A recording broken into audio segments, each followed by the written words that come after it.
예, 오늘의 시황 브리핑 시작하겠습니다. 일단 관세 협상이 시작이 됐죠. 지금 미일 협상이 진행이 됐는데 트럼프가 여기에 참여를 했고 일단 이제 긍정적이었다 이런 양측의 표현. 사실 뭐 긍정적이라고 얘기할 수밖에 없긴 한데 어쨌든 이런 표현이 나오면서 협상 결과가 나오는 나라들이 있을 것 같다. 이렇게 되면서 관세가 깎아지는 나라가 있을 것 같다. 이런 기대감이 좀 유발이 됐고요. 그리고 또 금통위에서 금리를 동결했는데 이후에 금리 인하 가능성에 대해서 열어뒀죠. 그러니까 지금 당장은 뭐 환율이라든가 이런 변수 때문에 금리를 안 내릴 것 같긴 한데 어쨌든 6명이 3개월 이내 금리 내릴 것 같다. 이런 이야기들이 나왔죠. 그러니까 이 점도 좀 주목을 받았고 TSMC 실적이 나왔는데 엔비디아에 대한 어떤 걱정, 어제 엔비디아가 이제 중국에 공급할 때 앞으로 미국에 일일이 다 허가를 받아야 되는 상황인데 어쨌든 그것 때문에 좀 걱정을 하고 있었는데 수요 탄탄하다라는 식으로 해석이 되면서 엔비디아의 어떤 우려를 좀 희석시켜주는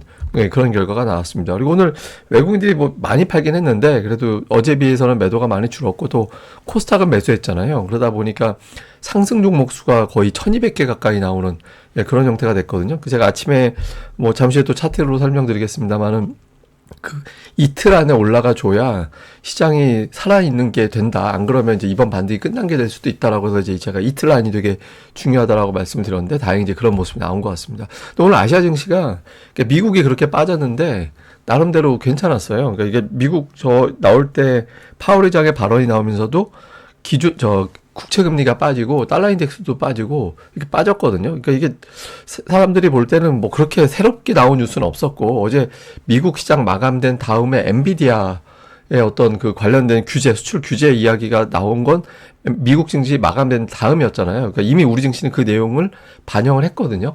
그런데 엔비디아의 낙폭이 정규 시장 낙폭이 어제 시간의 낙폭하고 거의 비슷했어요. 그러니까 뭐 새삼스럽게 더 빠질 거는 별로 없는 상태였죠. 그런데 그러니까 일본이 어떤 협상한다라는 내용이 나오다 보니까 이제 그런 기대감으로 이제 아시아 증시가 전체적으로 살아나는 그런 모습을 보였고 특히 저는 이제 그 단기적으로는 121선 저항대에 막혀 있기도 하고 뭐 코스피는 이제 2,500포인트 저항대에 막혀 있긴 한데 저는 이제 그거보다 제가 작년도 8월 이후에 지수가 반등 나왔을 때 어떤 대략적으로 보면 적게는 11.8% 많이는 한 17%. 근데 11.8% 나왔을 때 올라갔다가 한번 조정 주고 그 다음에 2차 상승이 나와서 최종적으로는 24% 저점 대비 올라갔었다라고 말씀을 드렸잖아요. 그러니까 그런 형태로 이제 시장이 살아 있으려면 최근의 반등이 그대로 살아있다라는 증거가 되려면 이틀 안에 플러스가 나야 된다. 그러니까 이제 어제 하락이 나왔고 오늘 또는 내일 플러스가 나면서 보통 그게 근거가 뭐냐면 세게 반등할 때는 3일 조정이 안 나와요.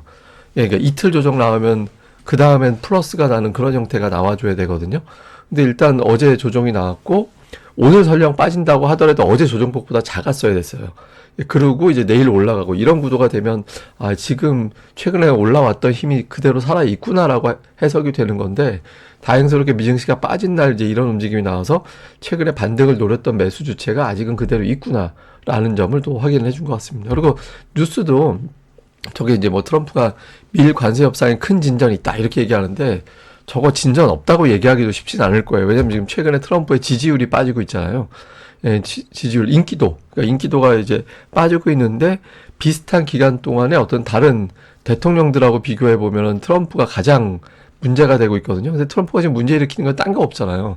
관세 때문에 미국 경제가 엉망이 될 것 같다. 그러니까 이런 것 때문이잖아요. 그러니까 이제 의식을 하면서 그런지 몰라도 큰 진전이 있다. 이거는 이제 뭐 긍부정적인 요인이 다 되는데 긍정적인 요인은 트럼프가 협상을 좀 서둘러서 빨리 마무리하려고 할 가능성도 1차적으로 있고 부정적인 건 뭐냐면 어느 나라 하나를 호구를 만들려고 할 거예요.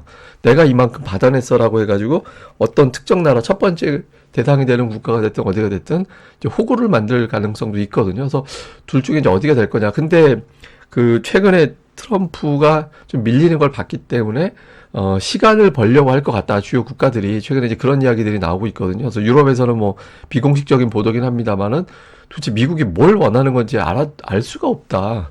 협상을 하긴 하겠는데 뭘 달라는 건지를 좀 구체적인 게 아닌 것 같다. 뭐 이런 식의 기사를 언뜻 보기도 했었거든요. 그래서 지금 이제 어쨌든 그런데 일본이 협상이 진행이 되면서 어쨌든 결과가 나오겠구나. 결과가 나오는 과정이 되면서 지금보다 관세가 최종적으로는 깎아지겠구나. 걱정하는 것보다 25%보다 낮아지겠구나. 이런 기대감이 자극이 된 것 같고요. 그다음에 이제 금통에서 이제 금리 이번에 동결했는데 뭐 어차피 이번에는 동결한다라고 봤고 그런데 금통위원 6명 전부 다 3개월 이내 금리 인하. 저거 금리를 한다라는 게 아니라 인하할 수 있다라는 가능성을 열어둔 건데 이제 우리나라의 어떤 금리 인하가 저게 이제 차기 정부가 그 경기 부양하는 거하고 이제 맞물릴 가능성이 있어서 저렇게 되면 이제 결과적으로는 경제가 나쁘다라는 시그널도 되죠. 근데 한편으로는 우리나라가 3개월 이내가 되면 새 정부 출범하는 거하고 맞아떨어지거든요. 그래서 경기 부양하고 맞물리면서 우리나라 성장, 지금은 이제 한국은행은 굉장히 성장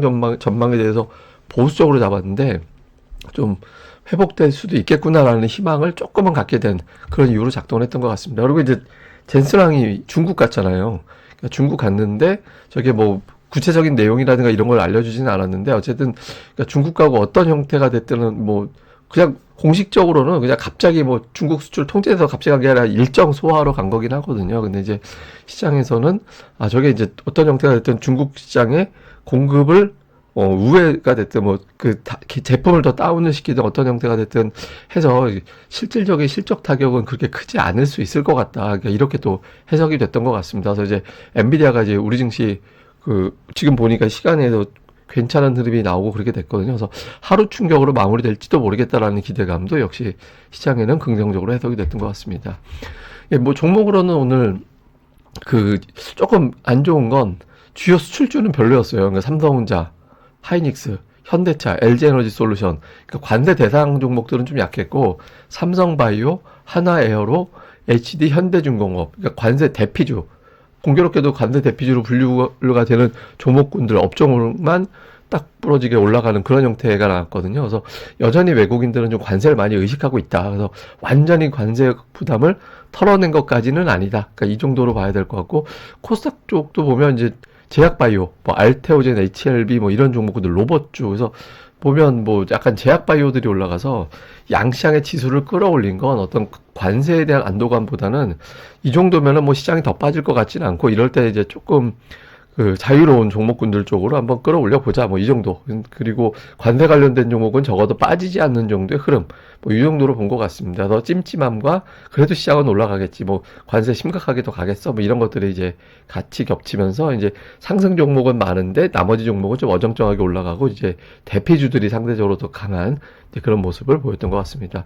자, 수급에서 오늘 외국인들이 많이 팔았는데 외국인들이 어쨌든 어제보단 덜 팔았고 외국인들 순매도 규모보다 기관의 순매수 규모가 더 컸잖아요. 그래서 외국인들 매도를 좀 커버할 수 있었고 코스닥은 외국인 기관이 동반 매수하는 그런 형태를 보였죠. 근데 선물이 오늘 좀처럼 매수로 안 들어와서 여전히 이제 좀 외국인들이 오락가락 하는 것 같아요. 그러니까 완전히 센 장으로 간다가 아니라 그냥 반등장은 반등장인데 오락가락 하면서 이제 치고받고 좀 하는 형태로 외국인들은 아직은 그렇게 보는 것 같습니다. 종목은 뭐 보시다시피 전차군단, 하이닉스, 삼성전자, 현대차, 기아 매도가 있잖아요. 그래서 관세 의식하고 있는 거고 매수는 뭐 방산, 조선 이런 것들 매수였거든요. 그 다음에 뭐 예를 들어 한국전력이나 SK텔레콤 이런 것들 매수했잖아요. 그래서 좀 소극적인 그런 형태의 포트폴리오를 보여줬고 그래도 기관은 오늘 금융투자가 매수 들어와서 시가총액 상위 종목군들이 다 매수로 들어가 있었거든요. 뭐 셀트리온이 매도 들어가 있긴 하지만 그래서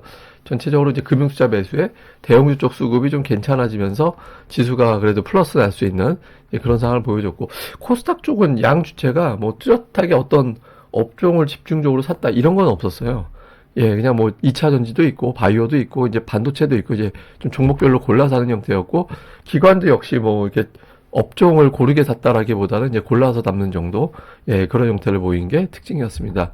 자, 요약을 해보면, 이제 협상이 시작이 됐습니다. 이제 그 다음에 우리나라도 이제 진행이 되죠. 근데 아직 결과는 뭐 바로 나오지는 않은데, 이제 서로 처음엔 그 얘기 하겠죠. 우리는 이만큼 뭘 가지고 왔습니까? 뭘 원합니까? 이런 걸 물어볼 거고, 그 다음 단계에서, 그럼 그 중에서 우리는 뭘 줄게요? 뭐 이렇게 이제 진행이 될 거거든요. 근데 어쨌든, 중국과는 아직은 뭐, 언론사 표현대로 치킨 게임, 그 나머지 국가는 협상의 단계 이렇게 되는데 그 협상하는 단계에서 갑자기 팽 틀거나 이제 그러진 않을 것 같아요. 한두 국가 정도 제외하고는. 그래서 이제 조금 이제 협상이 진행되고 있다라는 것 자체는 시장에서 좀 평가를 할 것 같고, 그 다음에 이제 미중 갈등에서 이제 피해주들 미국에서 이게 뭐냐면 보잉하고 엔비디아 얘기하는 거거든요. 그러니까 보잉은 중국에서 비행기 다 만들었어도 안 받을 거야 이렇게 해버리고 있고, 그다음에 엔비디아 같은 경우는 H20 같은 경우는 공급할 때 미국에 일일이 허락을 받아라. 당국에. 그러니까 팔지 말라 소리를 그렇게 한 거죠. 그러니까 그 부분에 대한 어떤 피해주들이 이것도 마찬가지예요. 그러니까 이틀까지는 하락해도 3일차는 올라가야 되고, 이 법칙은 첫째 날 하락하고 둘째 날 낙폭은 첫째 날보다 훨씬 작아야 되고 3일차는 올라가든가 아니면 그냥 이틀차 바로 올라가거나, 그러니까 그런 흐름이 나와줘야 되거든요. 그러니까 그런 구도가 되느냐. 그 다음에 외국인들이 팔아도 어쨌든 증시가 반등하게 했는데 외국인들 매도가 지속되면 반등은 연속적으로 나오기가 어려워요. 그래서 결과적으로 이제 외국인 투자자들의 매도 대폭 축소 또는 매수 이게 필요하고, 근데 이제 여전히 수출주보다 관세 대피주들이 더 우위에 있거든요. 그래서 이 부분에 대해서도 이제 조금 시장에서는 아직까지 불안함을 덜어내지는 못했다. 이게 지금 2,500 앞이라서 2,500에서 저 대피주만 가지고 2,500을 시원스럽게 넘기기는 쉽진 않거든요. 그래서 여기서 어떤 대피주들 이외에 수출주들이 하루 정도 아주 강하게 움직이면서 전차 군단이 좀 세게 반응을 좀 해주는지, 그러니까 이런 부분들이 실제로 나오는지도 주목을 해봐야겠습니다.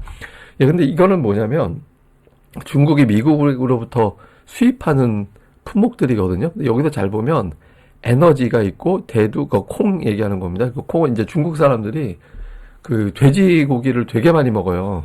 그래서 그 돼지고기를 많이 먹고 또 볶아 먹는 게 굉장히 많잖아요. 그래서 콩을 가지고 사료를 만들고 그 기름을 짜가지고 식용유를 만들고 그렇게 해야 되거든요. 그래서 대두 많이 삽니다. 그 다음에 뭐 항공기, 반도체, 승용차가 쭉쭉 있는데 이 중에서 그러니까 반도체 일부 정도 제외하고는 다른 나라에서 다 살 수 있어요.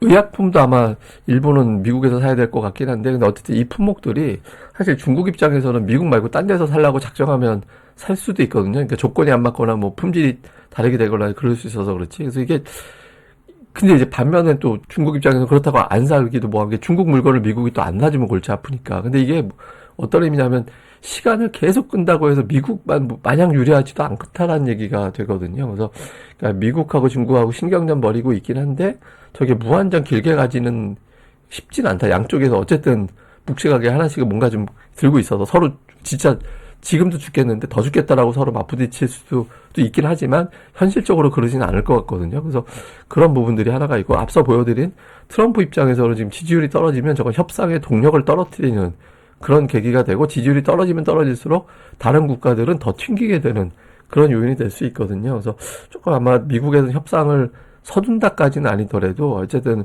좀 결과를 빨리 내려고 하는 어떤 액션들이 나올 가능성이 좀 있어 보입니다. 그래서 향후에 이제 그 협상 관련된 뉴스가 어떤 형태로 전개가 되는지 이 부분도 계속해서 주목을 해보도록 하겠습니다. 예, 저 오늘 그 8시 반에부터 교육장 들어가서 5시 반까지 있다 나왔거든요. 그래서 하루 종일 교육을 받고 나오니까, 예, 하여튼 뭐 많이 배웠습니다. 하여튼 뭐 이런저런 뭐 제가 교육받은 걸 얘기할 필요는 없으니까 어쨌든 오늘로서 교육은 잘 마친 것 같습니다. 예, 그럼 또 하루 또 잘 보내시고요. 저는 다음에 뵙겠습니다. 이 방송 구독하기와 좋아요, 예, 꼭 부탁드립니다. 감사합니다.